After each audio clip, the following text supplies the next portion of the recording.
ಗಣೇಶ, ನಿನ್ ಟೈಮ್ ಮುಗಿತಲ್ಲಪ್ಪ, ಬಾರಪ್ಪ ಇನ್ ಮೇಲ್ಗಡೆ. ನಿನ್ ದಾರಿ ಕಾಯ್ತಾ ಇದೀವಿಲ್ಲಿ. ತಂದೆ ಶೋಪ್ಪ, ನಾನೆಲ್ಲಪ್ಪ ಬರ್ಲಿ, ಇಲ್ಲೊಬ್ಬ ನನ್ನ ಶಿಷ್ಯ ಬಿಡ್ತಾನೆ ಇಲ್ಲ. ಯಾರಪ್ಪದು ನಿನ್ ಶಿಷ್ಯ? ಕಳ್ಸಪ್ಪ ನೋಡೋಣ ವಾಟ್ಸಪ್ಗೆ ಅವ್ನ ಫೋಟೋನ. ವಾಟ್ಸಪ್ ಅಲ್ಲಿ ಶೇರ್ ಮಾಡಿದ್ ನೀ ನೋಡಪ್ಪ.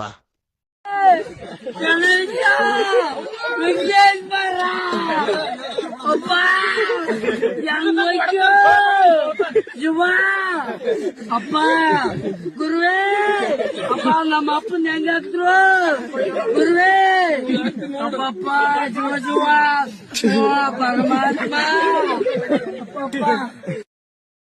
ಎಷ್ಟು ನೋವು ತಿಂತ ಇದ್ದೀರಿ ಅನ್ನೋದು ನಮ್ಗೆ ಗೊತ್ತಣ್ಣ. ನಮ್ ತಾಯಿ ಊಟ ಮಾಡಲ್ಲಣ. ಈ ನನ್ನ ಮಕ್ಕಳು ಒಂದೊಂದಲ್ಲ. ಈ ನನ್ ಭಕ್ತರು ಒಂದೊಂದಲ್ಲಪ್ಪ, ಒಂದೊಂದಲ್ಲ.